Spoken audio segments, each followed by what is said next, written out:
الكرم مولاي صل وسلم دائما أبدا على حبيبك خير الخلق كلهم يا ربي بالمصطفى بلغ مقاصدنا واغفر لنا ما مضى يا واسع الكرم والحنان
Ustaz Santoso, Ustaz Wahid, dan para asatidz yang lainnya, yang mudah-mudahan semua patriarkallah, semua pewaris ilmu baginda Rasulullah yang berusaha memakmurkan ini masjid, kita doakan mudah-mudahan semuanya panjang umur, sehat walafiat, dalam berkahnya Allah Subhanahu wa taala, berkah kesehatannya, berkah keluarganya, berkah keturunannya, berkah daripada ilmunya, dimenangkan di dalam setiap dakwahnya, dan mudah-mudahan senantiasa dikasih kesabaran, keistiqomahan, keikhlasan dalam mendidik kita ke jalan yang diridhoi oleh Allah Subhanahu wa taala. Amin ya Allah ya rabbal alamin. Pejabat pemerintah kita, para bisu kita, ahina fillah, Al Ustaz Imran, juga mudah-mudahan beliau panjang umur, sehat walafiat, menjadi pejabat yang amanah, senantiasa bisa mengayomi rakyatnya, senantiasa berpihak kepada rakyatnya, dan mudah-mudahan beliau senantiasa dalam berkahnya Allah Subhanahu wa taala, berkah ilmunya, berkah kesehatannya, berkah keluarganya, keturunannya Allah jadikan penerus ilmu baginda Rasulullah Muhammad sallallahu alaihi wasallam. Amin ya Allah ya rabbal alamin. Dan seluruh bapak-bapak, ibu-ibu yang hadir yang tidak tersebut satu persatu namanya pun saya doakan mudah-mudahan semuanya panjang umur, sehat walafiat, duduknya di tempat ini diridhoi oleh Allah Subhanahu wa taala, pulang dari tempat ini mendapatkan ilmu yang manfaat, seluruh hajat kita dikabul oleh Allah Subhanahu wa taala, keluarga kita menjadi keluarga yang sakinah mawaddah warahmah, putra-putri kita menjadi putra-putri yang saleh dan salehah, usaha kita dikasih kelancaran dan keberkahan oleh Allah, rezeki kita dikasih yang banyak, yang halal, yang luas untuk bertobat kepada Allah Subhanahu wa taala, mempunyai rezeki yang berlimpah sehingga bisa menjadi tamunya Allah, tamunya Rasulullah untuk menjalankan ibadah haji maupun ibadah umrah. Amin ya Allah ya rabbal alamin. Bapak Ibu yang dimuliakan oleh Allah, hidup di dunia ini tidak ubahnya seperti anak kita yang lagi sekolah. Yang namanya sekolah banyak pelajarannya. Setelah pelajaran dikasih tahu, di situ ada yang namanya ujian. Siapa yang kasih tahu? Baginda Rasulullah. Dilanjutkan oleh siapa? Sahabat. Dilanjutkan oleh siapa? Tabi'in. Dilanjutkan oleh sahabat, yaitu para ulama. Kita dikasih tahu Pak, mana yang halal, mana yang haram, mana yang makruh, mana yang mubah, ya, mana juga yang wajib, mana yang dilarang, ya. Ini jadi udah dikasih tahu semuanya. Dan setelah udah dikasih tahu baru diujikan sama Allah Subhanahu wa taala. Sanggup kita ngerjainnya, lulus. Ya ibarat anak diuji dengan ujian 1 tahunnya 3 kali, nilainya bagus, lulus. Ya, enggak cuma bagus kok, ranking 1 dapat hadiah. Ternyata dia itu termasuk anak yang teladan, bukan cuma rankingnya top yang cakep, tapi kepribadiannya juga cakep, semuanya cakep, dapat beasiswa. Sama kehidupan di dunia ini kita diuji Pak, ya. Ujiannya juga sendiri-sendiri, ada yang levelnya TK, ada yang levelnya SD, ada yang levelnya SMP, SMA, ada yang kuliah. Yang TK gak mungkin terima ujian SD, yang SD gak mungkin terima ujian SMA, SMP, kuliah, apalagi enggak. Tapi memungkinkan yang tinggi itu diuji dengan yang kecil, barangkali memang pelajarannya enggak sanggup. Maksudnya apa? Kita hidup di dunia ini punya level kita dengan levelnya para wali jauh, makanya ujiannya juga beda. Ya, levelnya dengan para nabi berat. Ya, coba tengok Nabiullah Ibrahim, bagaimana diuji sama Allah, disuruh nyembelih anaknya. Kalau kita disuruh nyembelih anak bagaimana? Enggak sanggup Pak. Beliau levelnya nabi, dikerjain.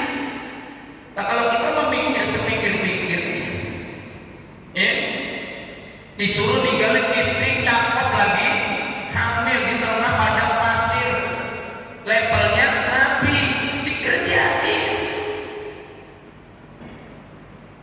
lulus, naik derajat, sama kita levelnya SD, ya kapok apa enggak, sholat di masjid Al-Ikhlas, pulang sendalnya hilang, itu ujian kita, ya.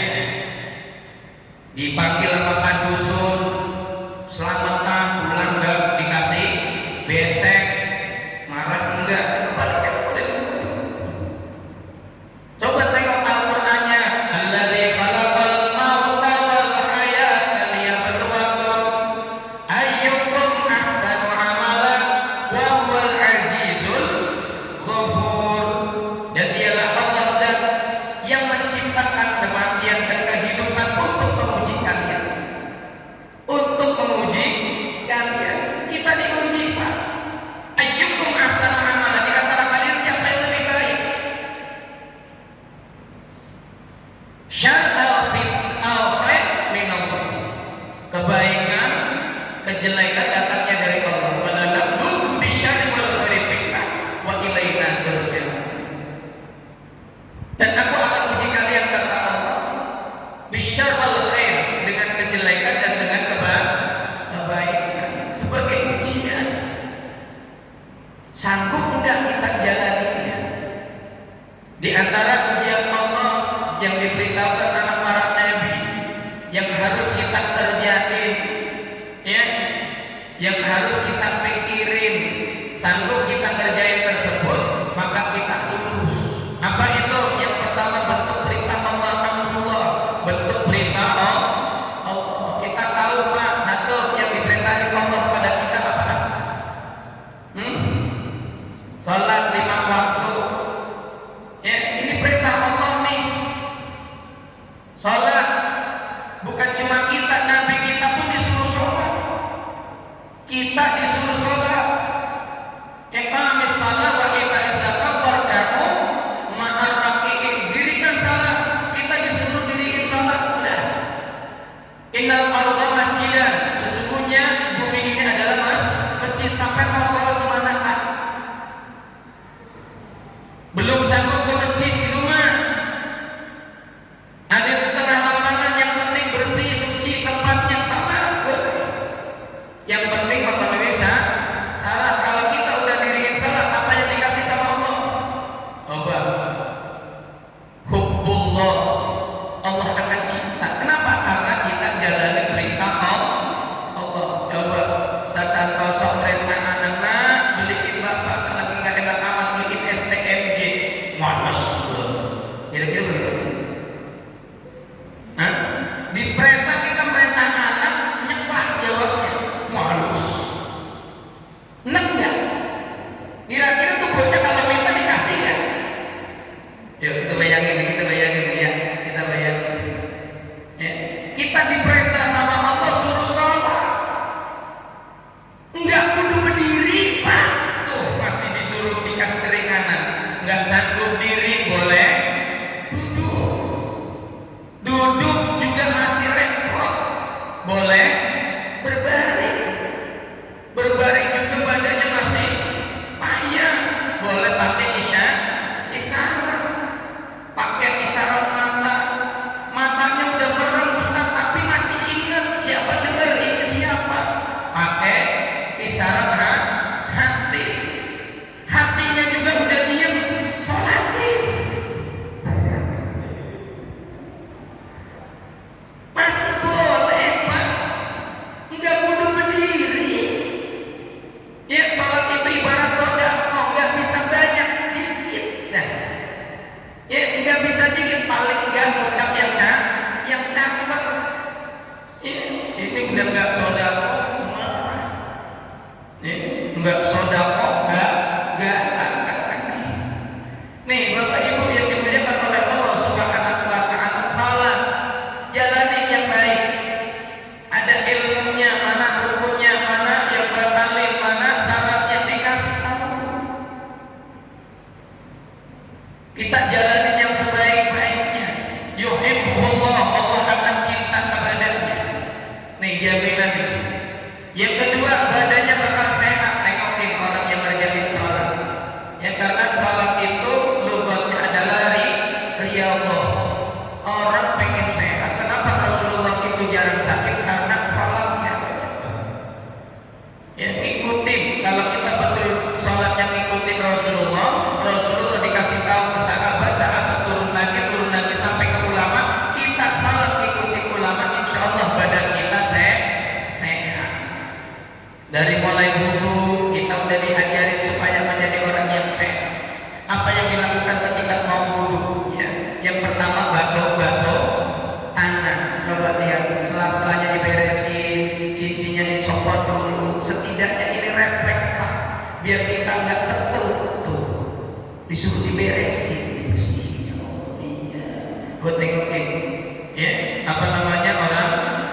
benar.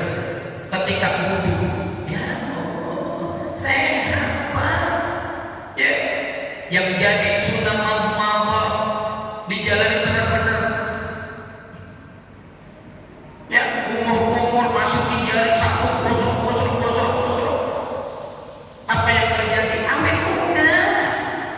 Ngapa kita senang muda? Baik.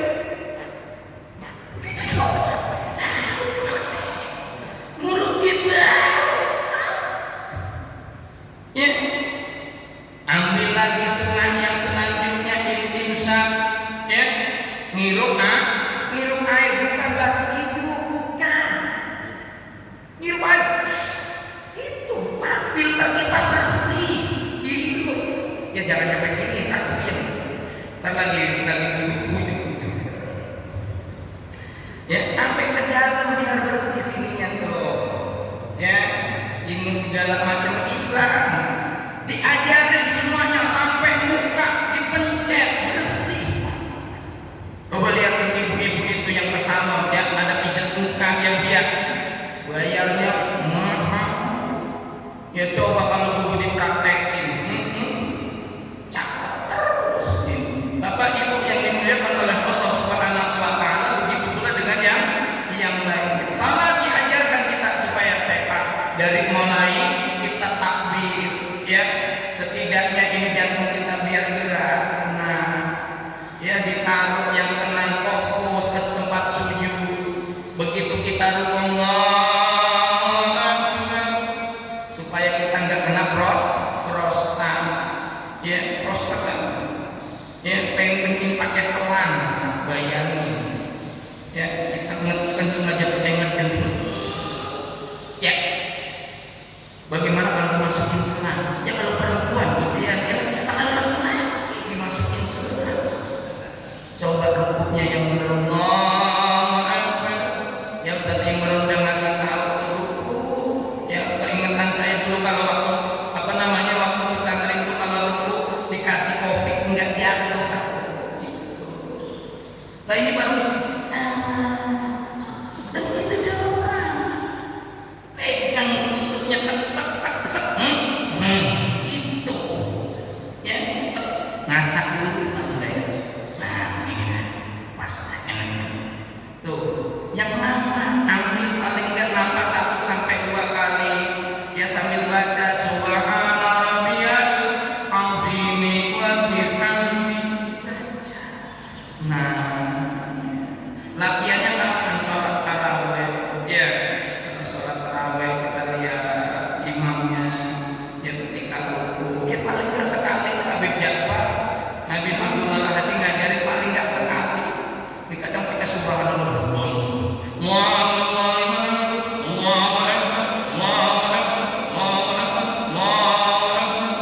Yang Fatihah 1 nafas.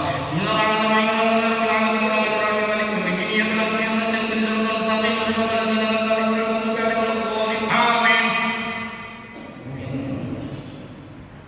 Ya, padahal mikir sebetulnya. Emang jadi imam gampang. Tapi habis apa?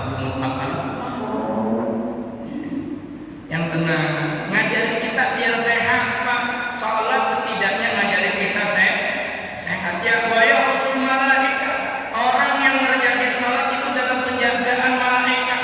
Nih, utama Pak, orang udah dicintai sama Allah, badannya sehat, kehidupannya dijagain sama malaikat. Kenapa? Karena dia itu taat perintah Allah. Ya. Yang selanjutnya Allah turunkan keberkahan di dalam rumahnya. Keluarga di mana ada satu aja nggak salah udah berkah. Mau anak, mau istri, mau suami, salah satu aja nggak salah udah keluarga nggak berkah. Kalau udah nggak berkah udah repot hidup. Ada baik urusan, ada baik masalah. Nggak ekonomi, nggak anak, pasangan hidup, nggak pasangan hidup sama tetangga. Enggak salah.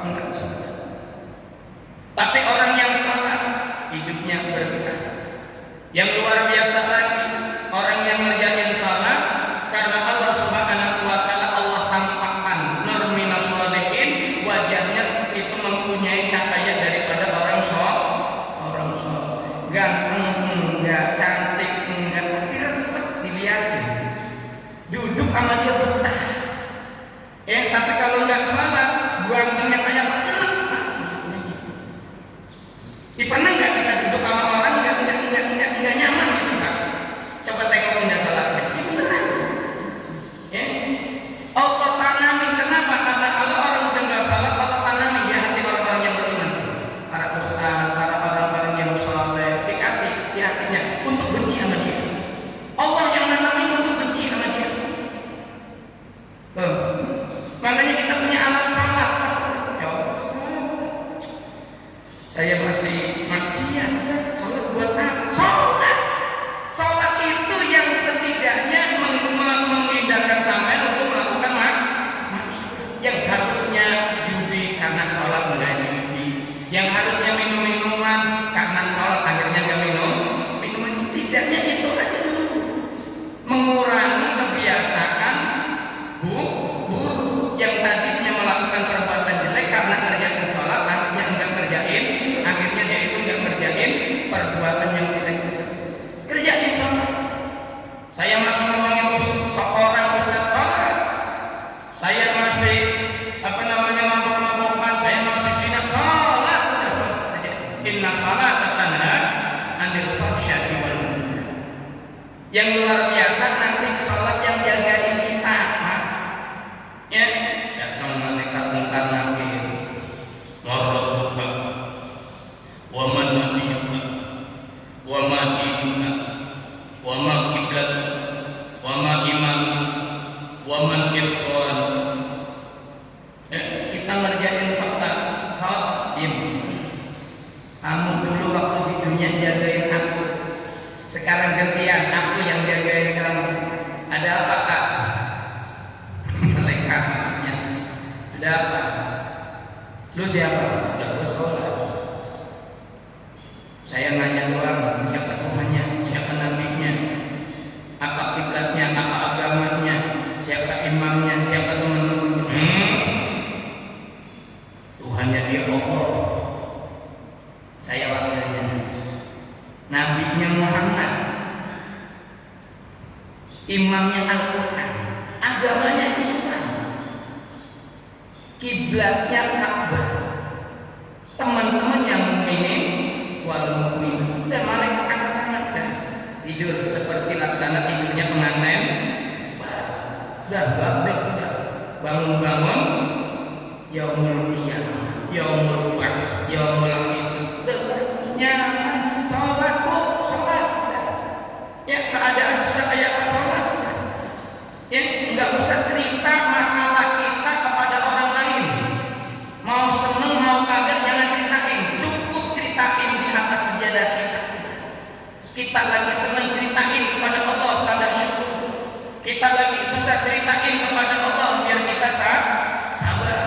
Ya karena belum tentu orang yang kita ceritain kesenangan kita mereka itu senang dengan cerita kita.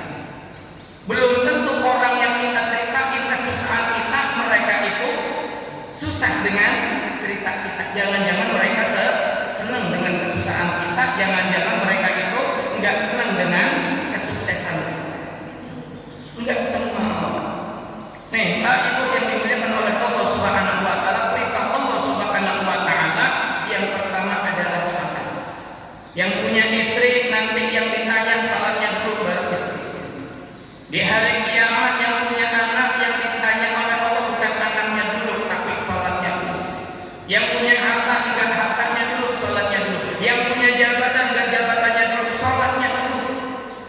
Kalau salatnya udah beres menentukan semuanya bisa baik ataupun enggak baik. Ingat Bapak Ibu yang dimuliakan oleh Allah Subhanahu wa taala, biar kita jangan sekali-kali berani ninggalin salat. Ya karena salat ini yang menentukan kehidupan kita. Baik kita salat kita baik, semua jadi baik. Tapi kalau salat kita kacau, kehidupan kita pun menjadi kacau. Kalau perintah Allah saja enggak dikerjain, bagaimana perintah manusia? Kita berharap rezeki dari Allah, sedangkan ar-razzaq enggak disujudin, berat. Kita pengen urusan kita diberesin sama Allah, sedangkan urusan Allah enggak cepat kita beresin, berat. Ya, kalau kita udah mundur-mundur perintah Allah berarti kita siap urusan kita pun diundur-undur sama Allah. Kalau kita pengen cepat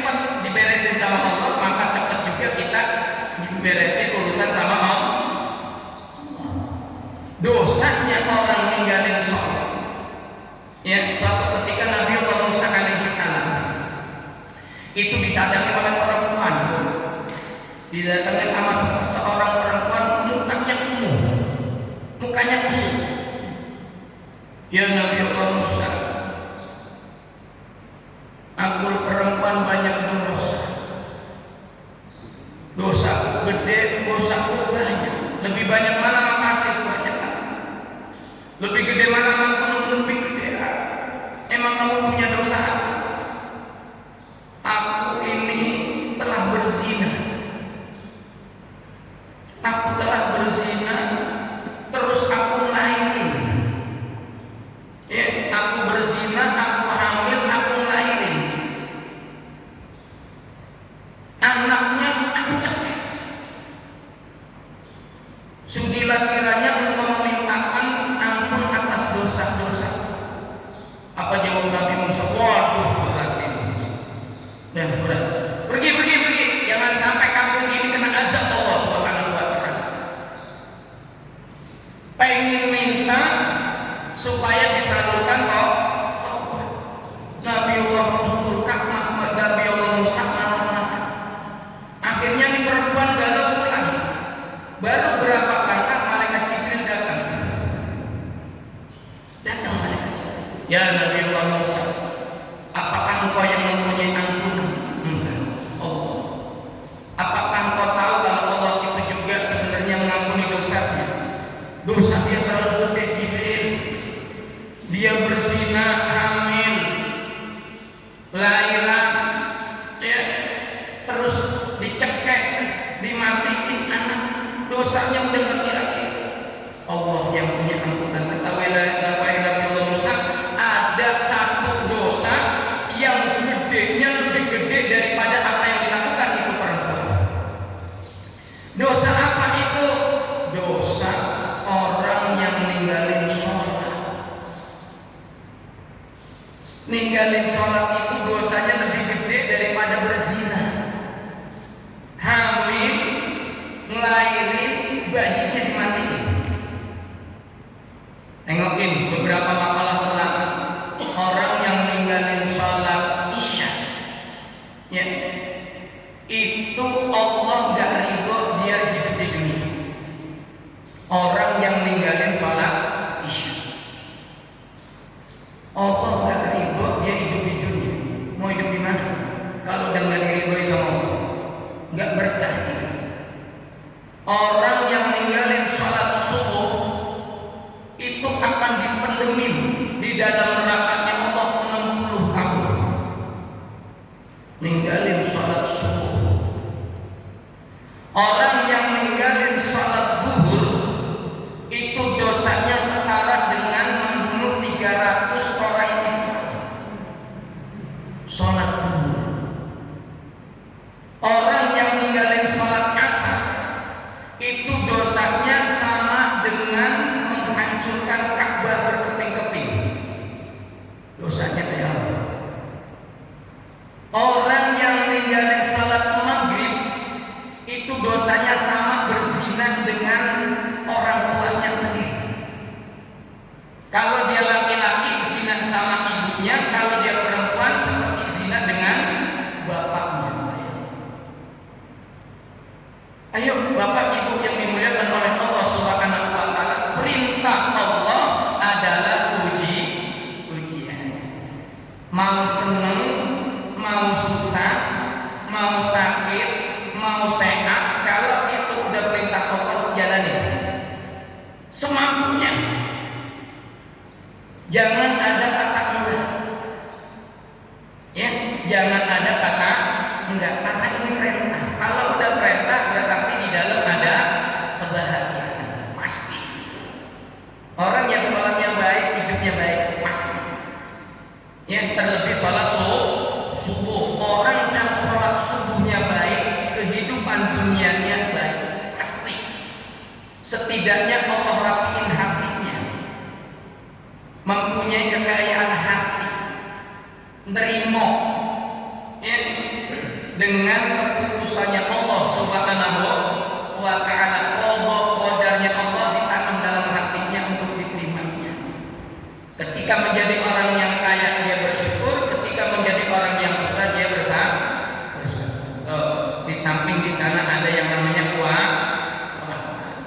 samping di sana juga ada yang namanya zakat. Di samping di sana juga ada yang namanya haji. Kalau itu bentuk perintah Allah, jalani. Berbuat baik sama orang tua, perintah Allah. Kita jalani sebaik-baiknya, baik sama orang tua kita. Demi Allah, hidup dunianya pasti bagus. Tapi coba kita berani sama orang tua aja. Belum lama ada seorang anak laki-laki yang nginjek kepala emaknya lagi sholat. Emaknya lagi sholat, diinjek kepalanya. Enggak berapa lama itu bocah jatuh. Akhirnya ditaruh di tempat tidur, kakinya berubah jadi sapi. Selang berapa minggu kemudian di bocah pada doyan nasi, pengennya rumput. Orang makan rumput, makanan sapi dia makan. Ya, enggak selang lama mukanya monyong. Akhirnya sampai sekarang dikumpulin. Di Purwakarta seanak perempuan, ya sama, emaknya lagi sujud, dijorokin pantatnya sampai ngebusuk. Emaknya ngucap kayak ikan pesut. Itu bocah tidur nempel,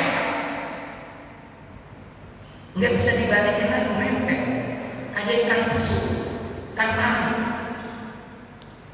Ya kalau maling kundang mah dari kita kecil udah kedengeran ceritanya. Ayo berbuat baik sama orang tua. Hidup kita pasti baik kalau kita baik sama orang tua. Kita pengen rezeki kita ngalir, senengin orang tua.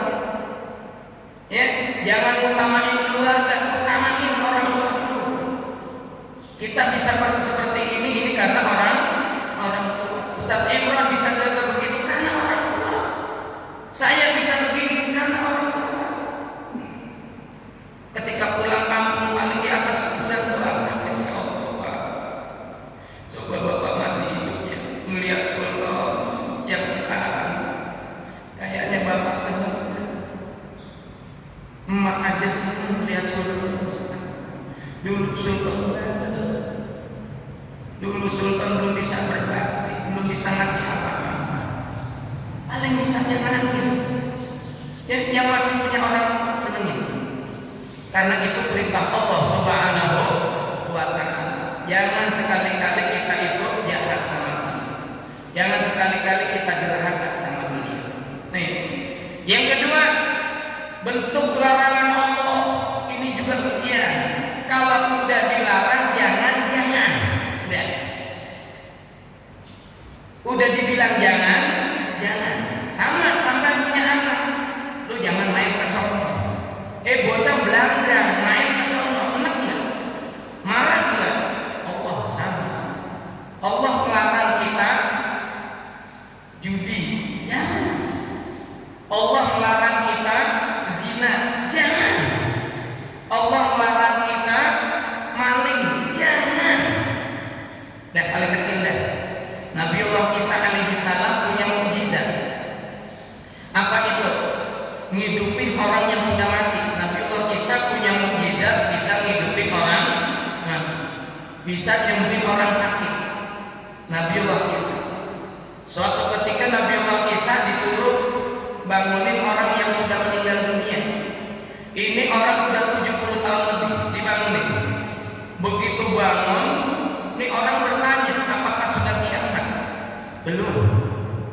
Kok aku bangun? Atas perintah Allah. Aku pengen bertanya kepadamu, kamu golongan orang baik apa orang jahat? Saya golongan orang yang baik. Tapi sekarang aku lagi dihukum sama Allah dengan hukuman di alam barzah. Berapa lama? 70 tahun. Aku disiksa. Emang masalahnya apa? Aku waktu di dunia itu sebagai penjual kayu.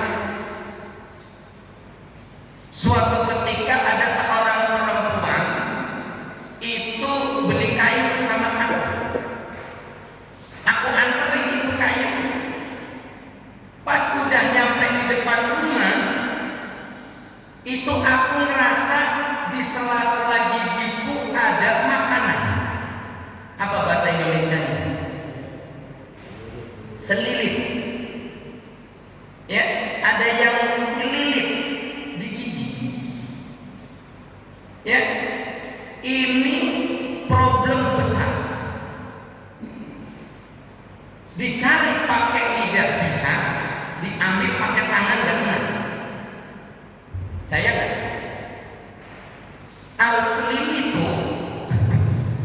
Selilin itu kalau dicari pakai lidah kena. Ini nih. Begitu jarinya masuk nggak ketemu. Pakai jari nggak kena. Kudu pakai bantuan. Apa? Pakai dongkrak. Ya. Pakai lidi, pakai apa? Coba tengokin. Ini orang merasa nggak nyaman, di giginya ada makanan. Akhirnya dia motek kayu yang tadi udah dibeli sama itu perempuan. Cuma motek tak dikit, tak dikit doang. Ya, buat nyari. Ngertinya nggak jadi masalah. Di hadapan Allah ini jadi masalah besar. 70 tahun disiksa sama Allah Subhanahu. Bayangin, bukan miliknya diambil. Kalau memang itu dilarang, itu larangan, jangan. Makanya sama teman-teman yang pada kerja di PT, jangan. Sampai udah digaji penuh, udah dikurangin, itu barang PT jangan dibawa pulang. Ini kan pakai lakban ke rumah-rumah. Lakban. Izin sama siapa? Ya, apalagi sampai produk dibawa pulang. Ya, izin sama siapa? Hati-hati, apa yang kita lakukan nanti kita akan ambil daripada hasilnya. Man amila sholihan falinafsi wa man asaa fa'alaiha wa ma rabbuka bidzallamin lil 'abid. Siapa yang berbuat kebaikan, pahalanya untuknya. Siapa yang berbuat kejelekan, siksanya nanti dia bakal terima. Wa ma rabbuka bidzallamin lil 'abid. Dan sekali-kali Tuhan tidak menganiaya hamba-hamba. Allah udah kasih tahu, kalau udah bilang jangan. Bentar lagi lebaran haji besok. Ya, ngaji mengaji, sholat, ada daging dibuat, baik. Hati-hati. Biasanya mah panitia Ustaz bebas. Panitia itu amanah, pegang amanah dari Al-Quran. Ya, udah jatahnya seberapa itu ya itu udah. Jangan.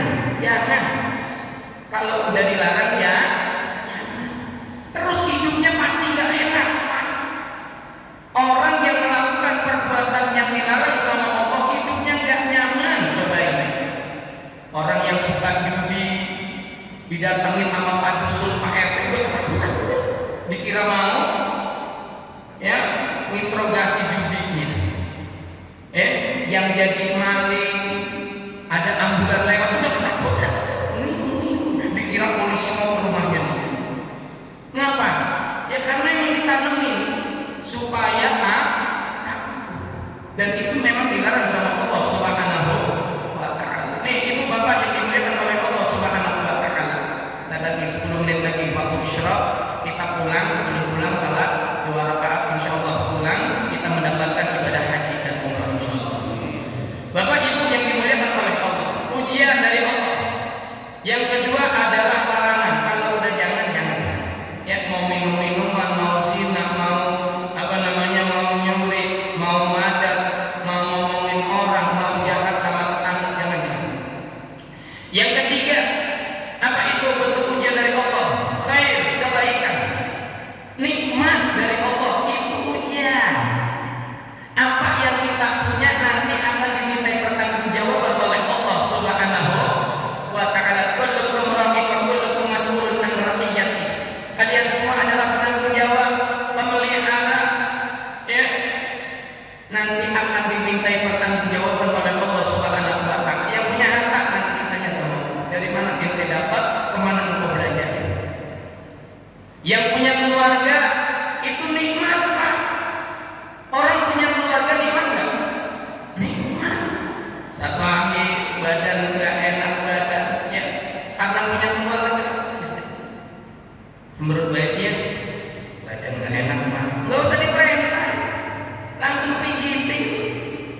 Yang ngomong tangan kita, mata yang maksiat tangan bakal ngomong, kuping yang maksiat tangan bakal ngomong, hati yang maksiat tangan bakal ngomong, kaki yang melangkah ke tempat maksiat tangan bakal ngomong.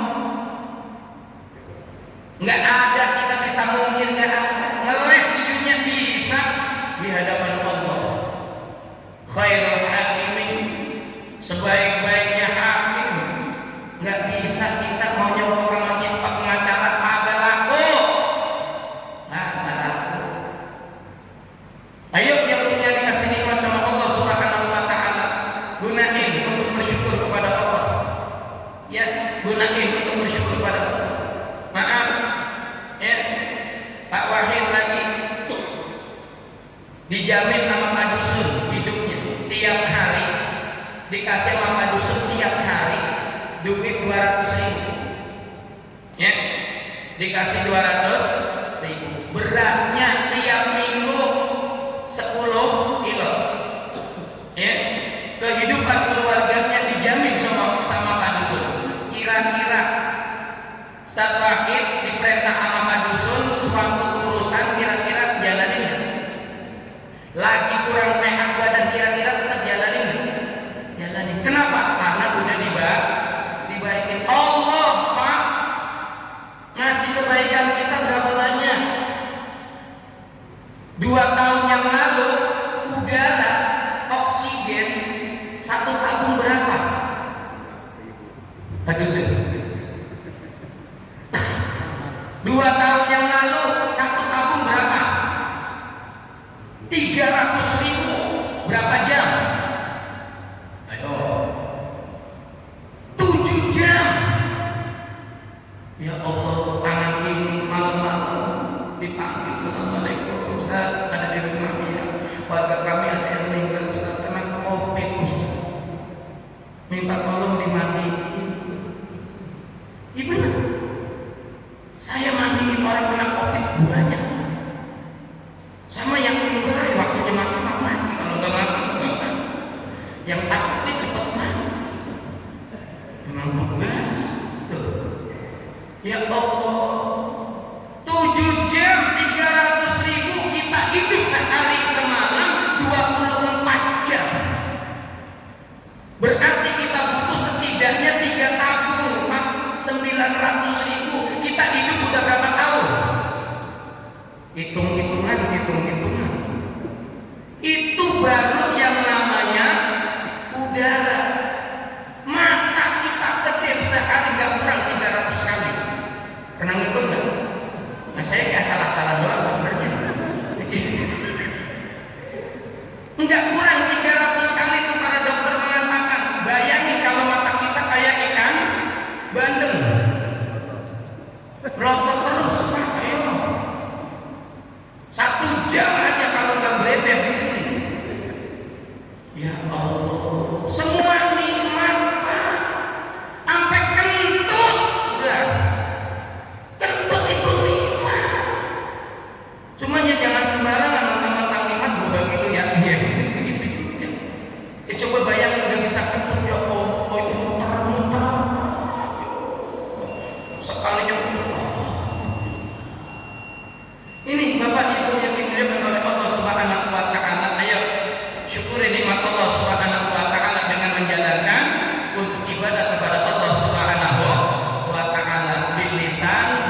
apa namanya, di kampung kita dengan terang-terangan. Kalau dia maksiat yang ngumpet-ngumpet, dia yang bakal kena bala. Tapi kalau udah terang-terangan, yang jadi amir, yang jadi pemimpin, yang jadi RT, RW dan sebagainya, diam doang, bersiaplah di kampung bakal dihancurkan sama Allah Subhanahu wa taala. Mudah-mudahan kita semua lulus dalam menjalani ujiannya Allah Subhanahu wa taala sehingga kita menjadi orang yang bahagia dunia, bahagia akhirat, wa qalban orang yang husnul khatimah. Amin ya Allah ya rabbal alamin. Al-Fatihah.